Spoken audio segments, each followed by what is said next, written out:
Bienvenidos a 360 grados, un programa de análisis y coyuntura sobre los acontecimientos políticos, económicos y sociales más importantes sucedidos en los países de habla hispana y portuguesa. Hoy ponemos nuestra mirada en el referéndum sobre la reelección indefinida en Ecuador, una iniciativa que promueve el actual presidente Lenín Moreno, que puede terminar con las aspiraciones presidenciales de Rafael Correa, el expresidente que pretende regresar al poder tras una década de haber gobernado. Hoy revisamos las fisuras entre el morenismo y el correísmo, las diversas preguntas del referéndum que también traen a colación el tema de la corrupción, así como la consolidación del liderazgo del actual presidente.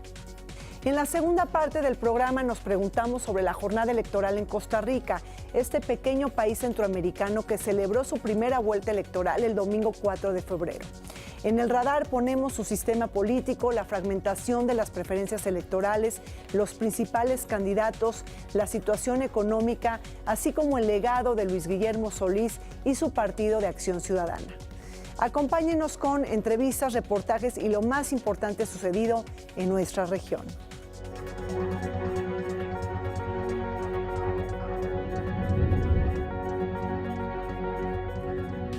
El equipo negociador del gobierno colombiano no viajará a Ecuador para continuar las negociaciones de paz con el Ejército de Liberación Nacional. Esta decisión la tomó el presidente Juan Manuel Santos tras una serie de atentados ocurridos el fin de semana contra fuerzas de seguridad que dejaron 5 muertos. La presidenta de Chile, Michelle Bachelet, autorizó la creación de una nueva ruta de parques naturales.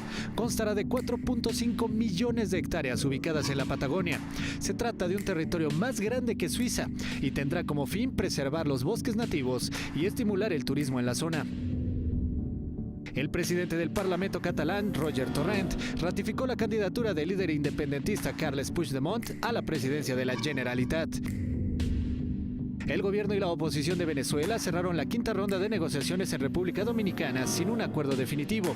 El presidente de Venezuela, Nicolás Maduro, ratificó su compromiso con esta mesa de diálogo y aseguró que ya se firmó un preacuerdo. Tenemos preacuerdos ya firmados en acta privada con la oposición y yo aspiro profundamente y pido a Dios que nos dé sus bendiciones para que en 72 horas podamos estar celebrando en Venezuela un acuerdo de paz, de armonía, de convivencia. Durante su cierre de campaña a favor de la consulta popular que se realizó este domingo, el presidente de Ecuador, Lenín Moreno, rechazó todo tipo de violencia. Esto en referencia a las agresiones que recientemente sufrió el exmandatario Rafael Correa cuando daba una entrevista sobre su campaña por el no en el referéndum. Rechazo totalmente cualquier tipo de agresión física a cualquier persona en cualquier lugar del mundo. No hay derecho y habrá sanción a todas las personas que se han permitido ofender física o de palabra a otra persona.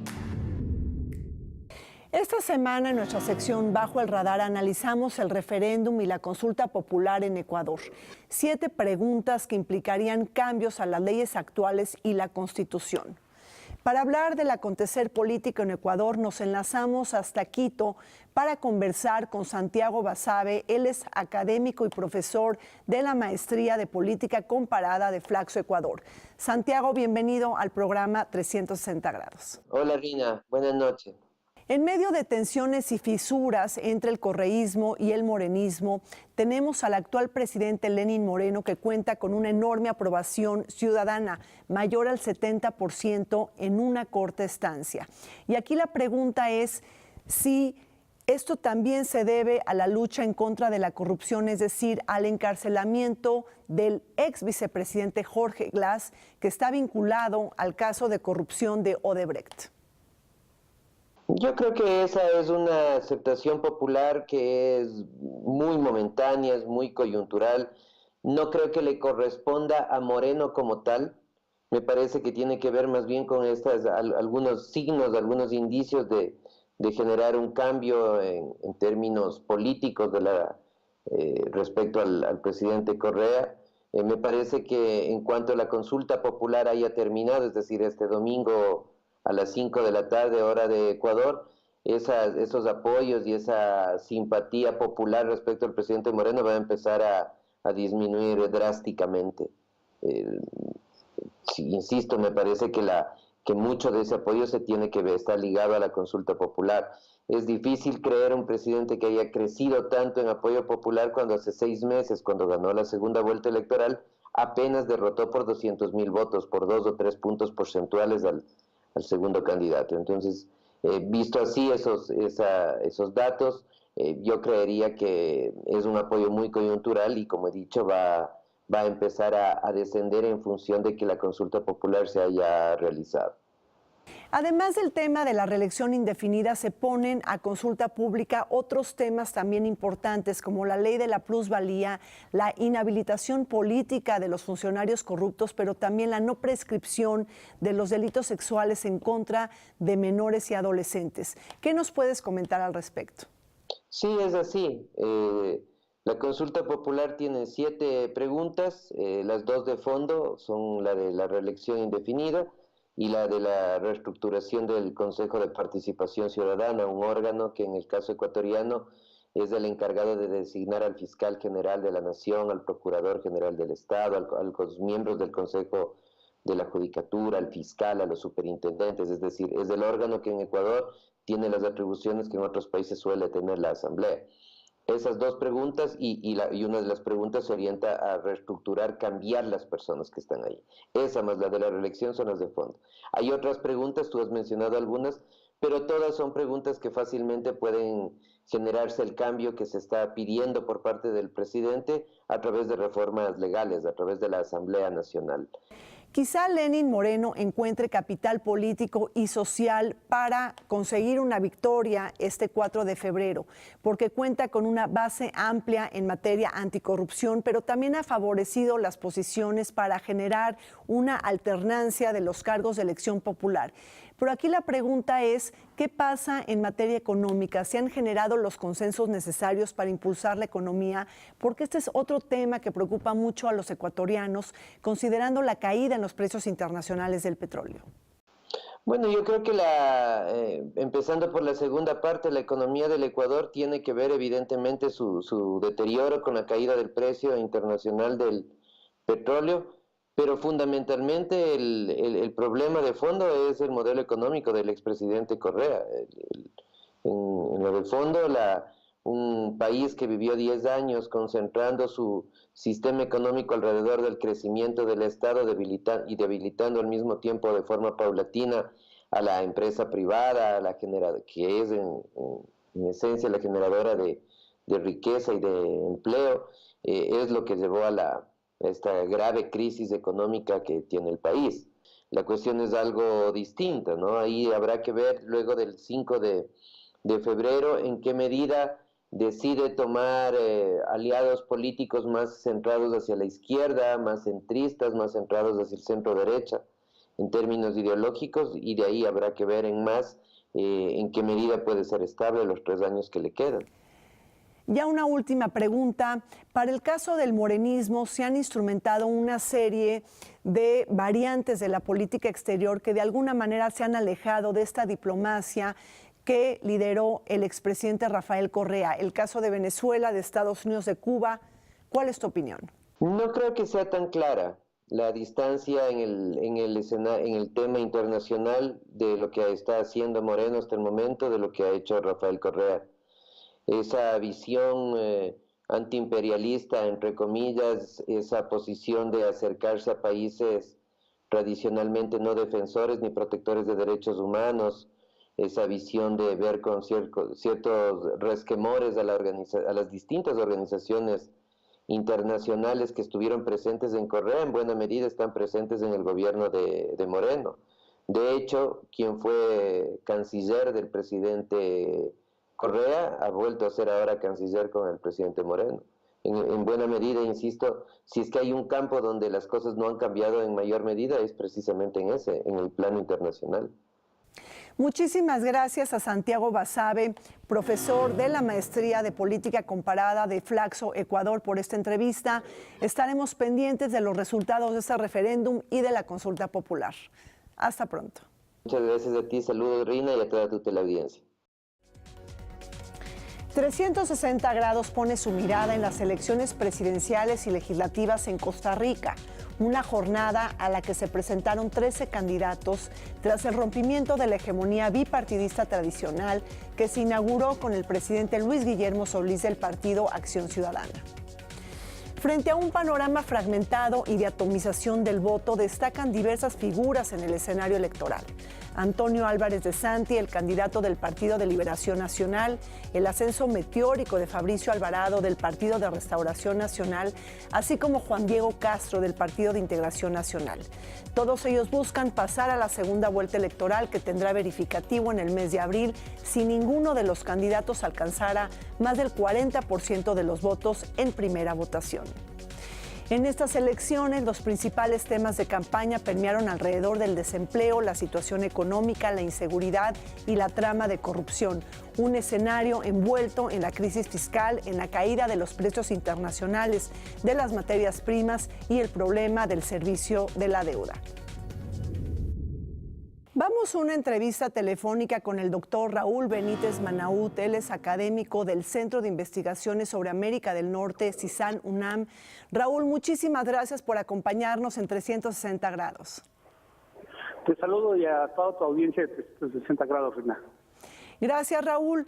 Costa Rica ha gozado de una hegemonía bipartidista tradicional que ha estado basada en el predominio del Partido de Liberación Nacional, el partido de Óscar Arias, pero también del Partido de la Unidad Social Cristiana. Esta tradición la rompió precisamente Luis Guillermo Solís hace 4 años cuando obtuvo el triunfo en las elecciones del 2014 a través del PAC de este Partido de Acción Ciudadana. Te pregunto, Raúl, si ves posible o ves factible el regreso del bipartidismo a la escena política costarricense o por el contrario estás viendo la emergencia de nuevos partidos políticos y liderazgos. Bueno, mira, Reina, Costa Rica tiene uno de los sistemas políticos democráticos más estables de América Latina. Tiene casi 70 años de democracia ininterrumpida y la población es una población muy educada, muy culta y con mucha conciencia cívica. Esto hace que cualquier cambio del sistema político no sea con grandes convulsiones, ni con violencia, ni nada. Sin embargo, está muy desgastado el sistema bipartidista que predominó la segunda mitad del siglo XX y han emergido fuerzas alternativas, fuerzas ciudadanas, líderes políticos, sobre todo líderes más que partidos, planteando nuevas opciones. Luis Guillermo Solís llegó a la presidencia en el año 2014 con una campaña muy fuerte anticorrupción y eso prácticamente, según los analistas, lo llevó a conquistar la presidencia de la República contra todas las expectativas del Partido de Liberación Nacional, que era el partido más clásico de la democracia costarricense, ¿no? Muy bien, Raúl. Ahora, ¿cómo estás viendo todo el tema del ascenso meteórico de Fabricio Alvarado del Partido de Restauración Nacional, pero también esta candidatura de Juan Diego Castro del Partido de Integración Nacional? Sí, bueno, estos son partidos muy nuevos, que más que nada se mueven con liderazgos unipersonales, no es el partido, es lo mismo que le pasó a Luis Guillermo Solís. En el caso de Fabricio Alvarado, es un candidato pues que viene de las iglesias protestantes que tienen mucho arraigo en las zonas rurales de Costa Rica y sí es un candidato muy conservador. Ambos candidatos que están liderando las encuestas en este momento son líderes que están postulando algo así como línea dura contra la corrupción, línea dura contra la delincuencia, etcétera, pero no son rupturistas del sistema ni económico ni político que vive Costa Rica, ¿no?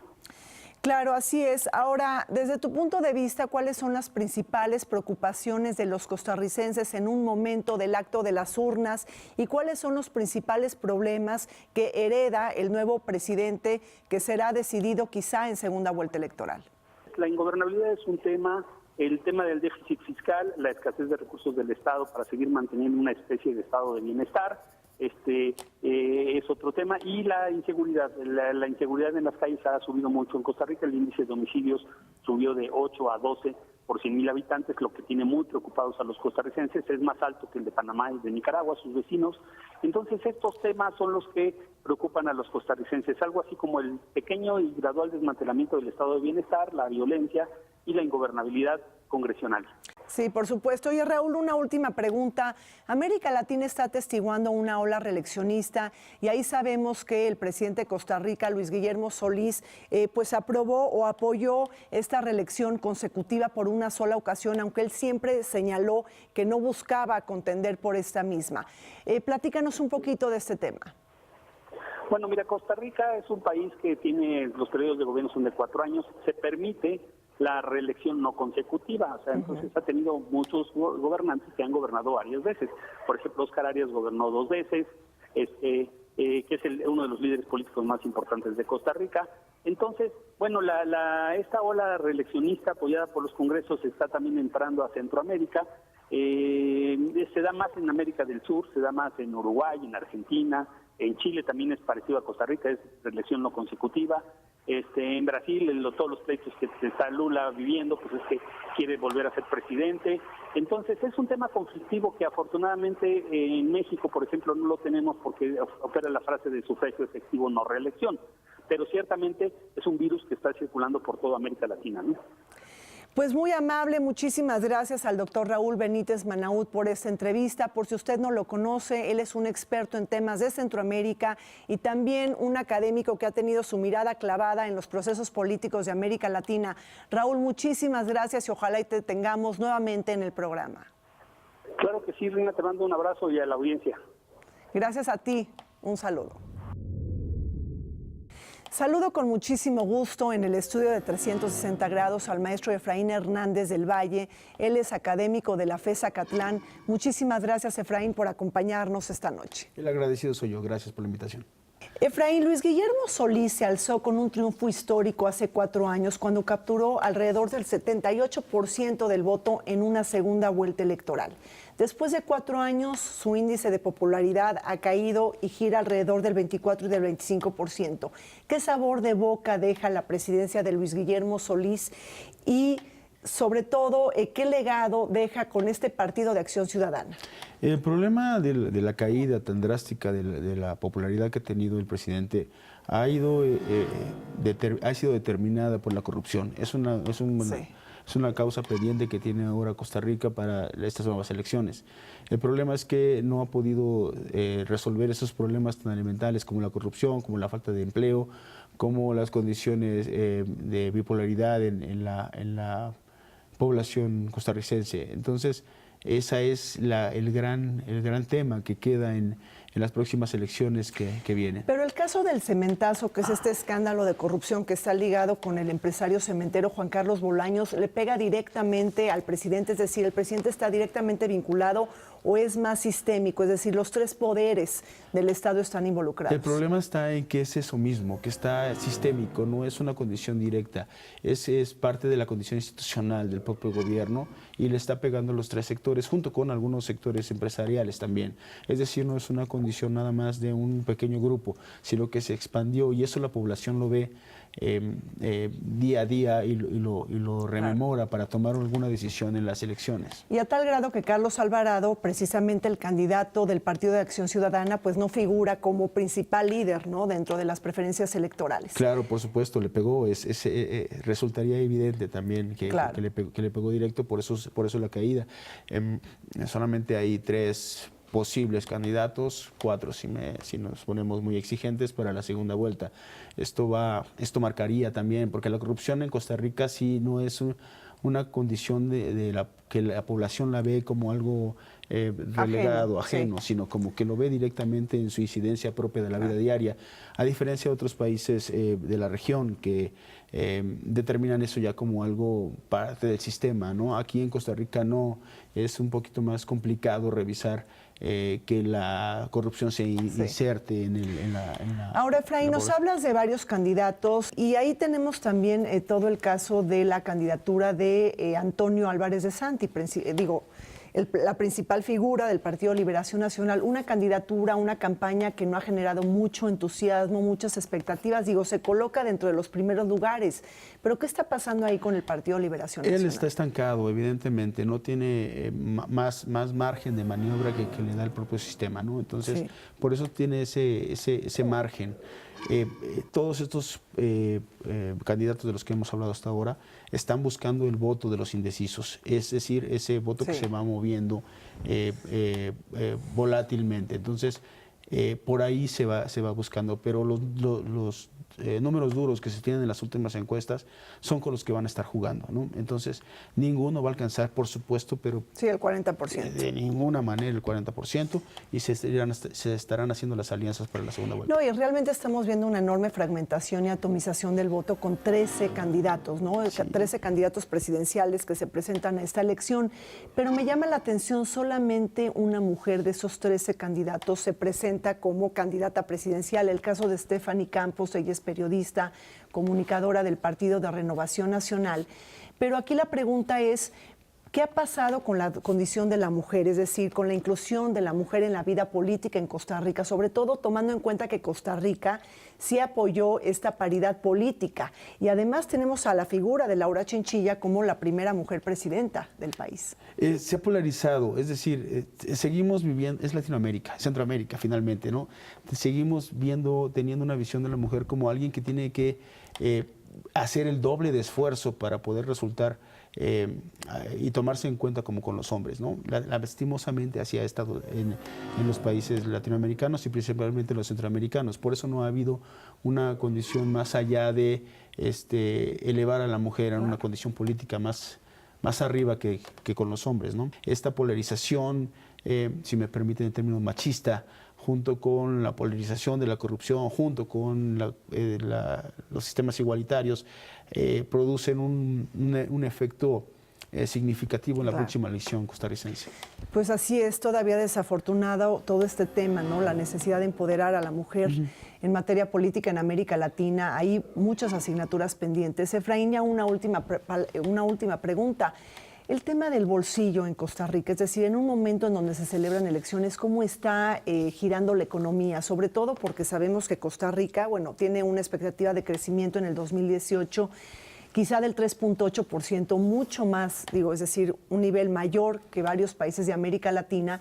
Pero por otro lado tenemos también que tiene una raíz agroexportadora de café y de plátano y le pega, ¿no?, la caída en los precios internacionales de las materias primas. Sí, claro, por supuesto. Costa Rica está endeudado, Costa Rica tiene un Producto Interno Bruto. Y un problema fiscal muy importante también. Y también viene a la baja su Producto Interno Bruto. Su agroexportación también está decayendo por el alza del dólar, por supuesto, por las políticas restrictivas que ha tenido hacia otros países, principalmente Norteamérica y Europa. Entonces, por eso ha tenido esa problemática a Costa Rica y sí le pega, pero por supuesto al bolsillo del costarricense de manera directa y sistemática. Entonces, esas son las asignaturas que el próximo presidente que asuma tendrá que resolver: la condición fiscal, la condición económica, la condición igualitaria, junto con la corrupción, que son los 4 parámetros desde mi punto de vista que deben resolverse de manera inmediata. Pues ahí tenemos la matemática política en Costa Rica, una jornada que tendrá lugar en la segunda vuelta electoral el 1 de abril y sobre todo se trata de las primeras elecciones en América Latina de este año 2018. Muy agradecida con el maestro Efraín Hernández del Valle, académico de la FES Zacatlán, por esta entrevista. El agradecido soy yo, muchas gracias. A diferencia de muchos países de Centroamérica, Costa Rica cuenta con una sólida trayectoria democrática, mayores niveles de desarrollo humano y menores rezagos sociales, lo que la convierten en un referente destacado del acontecer político y económico de América Latina. No olvidemos que el año 2018 es un año electoral clave para América Latina. Las elecciones presidenciales que vienen en Paraguay, Venezuela, Colombia, México, Brasil y el posible relevo generacional en Cuba. Me despido de ustedes, soy Rina Musali, los esperamos todos los domingos en 360 grados por Televisión Educativa, TV UNAM y Canal Iberoamericano.